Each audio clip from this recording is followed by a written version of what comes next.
Sorry, हम आपकी माँ को नहीं बचा पाए। उनका कैंसर लास्ट स्टेज में था।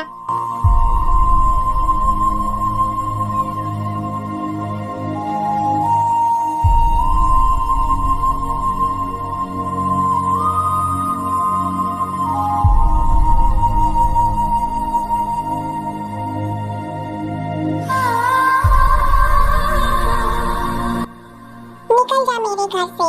6 महीने से तुम लोगों ने रेंट नहीं दिया है और फ्री फोकट में रह रही हो।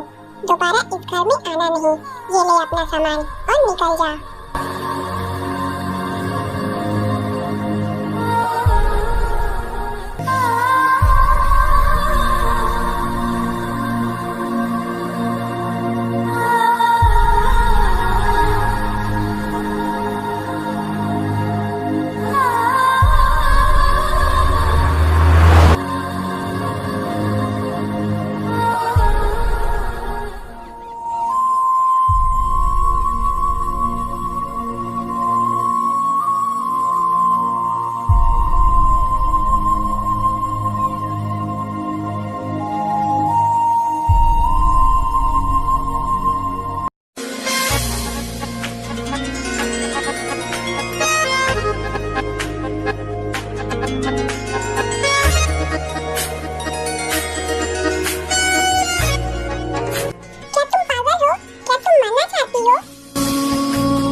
छोड़ देता हूँ।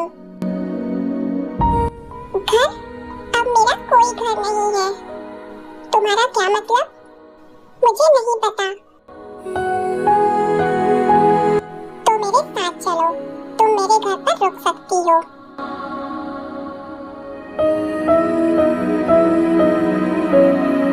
मैं तुम्हारे साथ क्यों जाऊँ? तुम मुझे जानते तक नहीं। मैं तो बस हेल्प करने की कोशिश कर रहा हूँ। काफी रात हो चुकी है और तुम्हें इस तरह सड़कों पर नहीं भटकना चाहिए। तुम और कहाँ जाओगी? मैं जाना नहीं चाहती थी। मैं किसी पर बोझ नहीं बनना चाहती थी। अगर मैं आपके साथ आती हूँ तो मुझे आपके लिए काम करने दीजिए। मैं मुफ्त में नहीं रहना चाहती। ठीक है, अगर तुम नहीं चाहती हो तो तुम मेरे घर में मेड का काम कर सकती हो। मुझे नहीं पता क्यों, लेकिन मैं खुद को सही आने से नहीं रोक पाई, जो मुझे सेफ महसूस करा रहा था। ओके, चलो।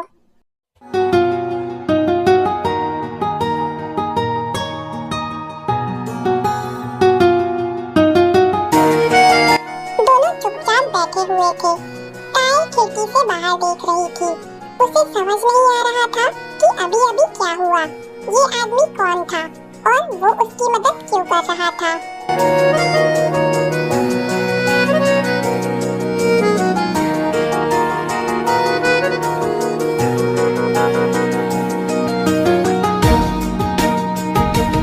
मैं अपने घर जा रहा था, तभी मेरी नजर सुनसान सड़क पर पड़ी। वहाँ एक नाजुक सी लड़की खड़ी हुई थी।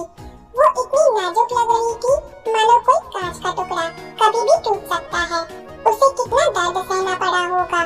वो मौत की कामना कर रही थी।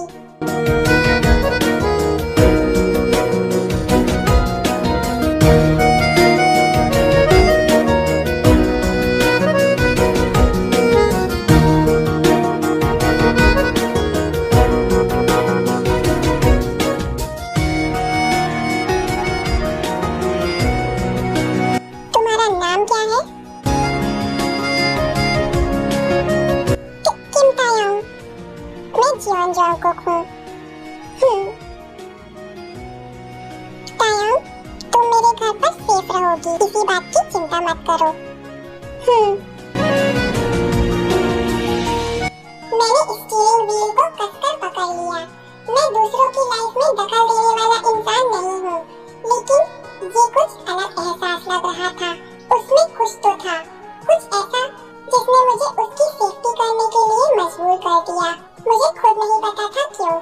शायद उसकी आंखों में छिपा हुआ दर्द इसकी वजह था। मैं बार-बार उसे देख रहा था, ताई को। उसका नाम कोमल था, बिल्कुल उसकी तरह। उसके गालों पर आंसू की लकीरें रह गई थी। उसने अब भी मेरी तरफ नहीं देखा। उसकी निगाहें खिड़की के बाहर अंधेरे पर टिकी हुई थी। तायोंग,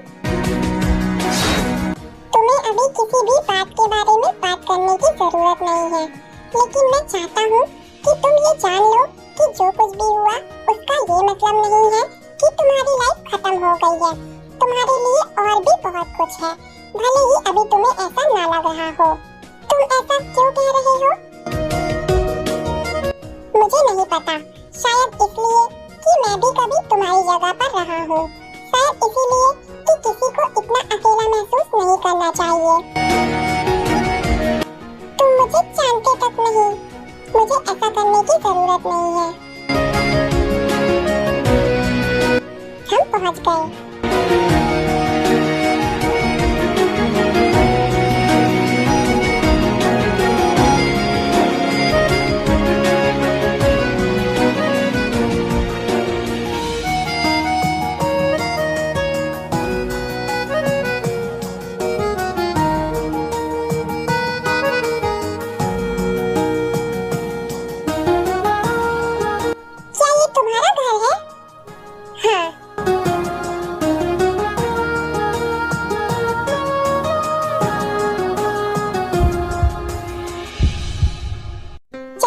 चलते हैं।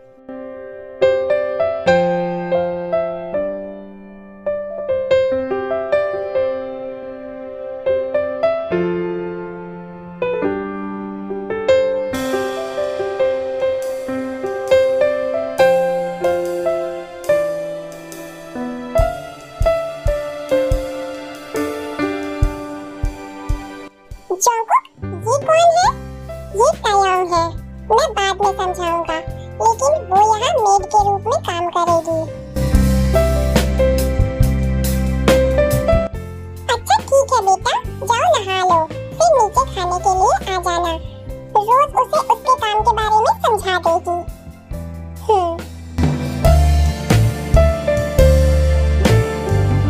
तुम्हारा नाम क्या है?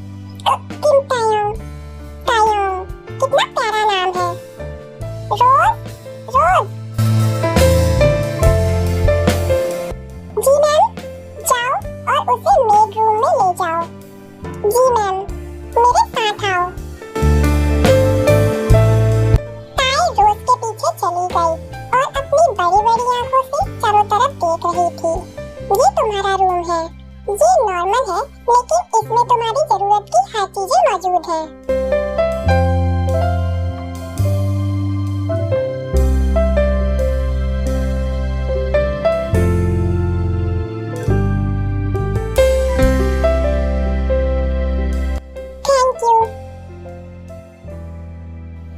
तुम्हारा नाम क्या है? तायोंग, अच्छा नाम है। तुम्हें इस जगह की जल्दी आदत हो जाएगी। यहाँ सब लोग अच्छे हैं, इसीलिए चिंता मत करो। अच्छा, अब मैं चलती हूँ। अगर तुम चाहो तो रेस्ट कर सकती हो। कल बहुत बिजी रहने वाली हो। ठीक है।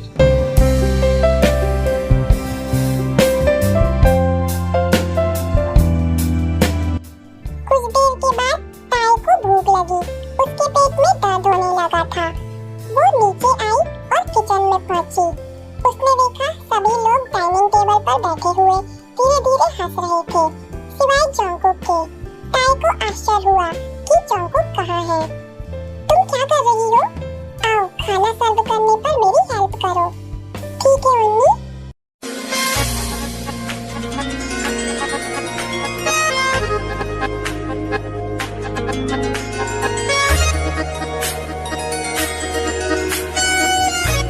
ताई रोज के साथ खाना परोसने लगी। सभी लोग बैठे हुए थे। कभी ताई को अपने ऊपर किसी की भारी निगाहें महसूस हुई, जैसे उसे कोई देख रहा हो। ताई ने धीरे से ऊपर देखा। तेरे इश्क का, हाँ इश्क का, तेरे इश्क का।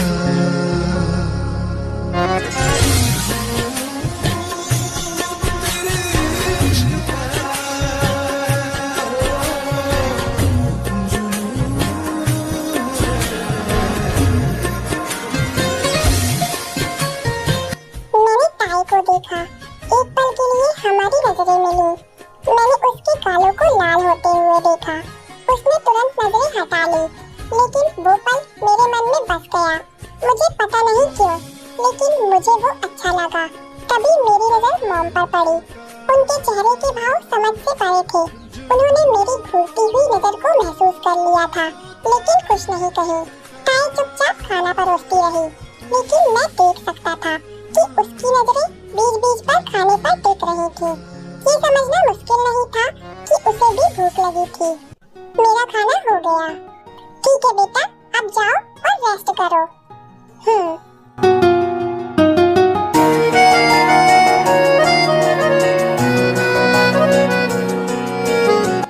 अभी अपने कमरे में जाओ, काम कल से शुरू होगा। और तुम अभी तक नहाई क्यों नहीं? मेरे पास कपड़े नहीं हैं। ओह सॉरी, जाओ नहा लो, मैं तुम्हारे लिए कपड़े भिजवाता हूँ। ठीक है।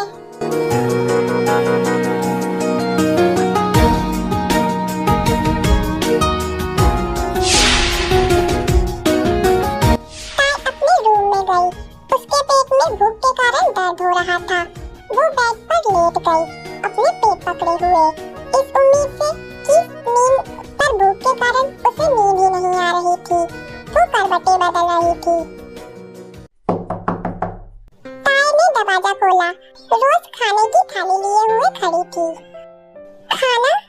मास्टर जोंगकुक ने मुझे ये तुम्हें देने के लिए कहा था, और साथ ही तुम्हें कपड़े देने के लिए भी कहा था। रुको, मैं कपड़े लेकर आती हूँ। ये प्लेट पकड़ो। उसने तुम्हें ये लाने को कहा था? हाँ, उन्होंने बोला है कि तुम अच्छे से खाओ। वो ये कंफर्म करना चाहते हैं कि तुम भूखी ना रहो। मुझे नहीं पता कि मैं क्या कहूँ। कुछ कहने की जरूरत नहीं है, बस खाना खाओ और अपना ख्याल रखो। तुम यहाँ न्यू हो, है ना? सब कुछ समझने में तुम्हें मुश्किल हो रही होगी। हाँ, लेकिन मैं कोशिश कर रही हूँ। सब ठीक हो जाएगा। मास्टर जोंगकुक, वो कभी-कभी रूड और दूर-दूर से लगते हैं, लेकिन वो बुरे इंसान नहीं है। तुम जल्दी ही उन्हें जान जाओगी। वो पहले से ही मेरे प्रति दयालु है, तो तुम लकी हो। वो आमतौर पर लोगों के लिए इतना कुछ नहीं करते। अच्छा, खाना ठंडा होने से पहले खा लो। अगर तुम्हें किसी चीज की जरूरत हो तो मुझे बता देना। मेरा रूम गलियारे के बिल्कुल लास्ट में है। और रुको, मैं तुम्हारे लिए कपड़े लेकर आती हूँ। ठीक है उन्नी।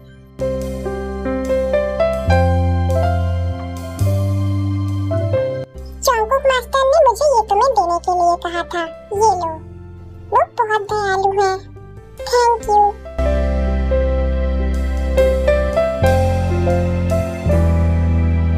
ताई बेड पर बैठ गई और खाना खाई।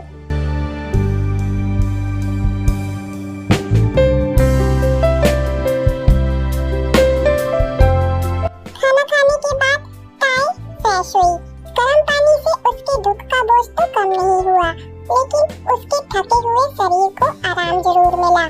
जैसे ही वो नहाकर बेड पर लेटी, उसका मन अपनी माँ की यादों में खो गया। कमरा शांत था, लेकिन उसके दिल में उसकी आवाज गूंज रही थी। ताई के आंसू बहने लगे। उसके सीने में अकेलापन एक भारी पत्थर की तरह महसूस हो रहा था, और चाहे वो इससे लड़ने की कितनी ही कोशिश कर ले, उसका दर्द बहुत ज्यादा था। फाइनली थकान के कारण उसे नींद आ गई और वो सो गई।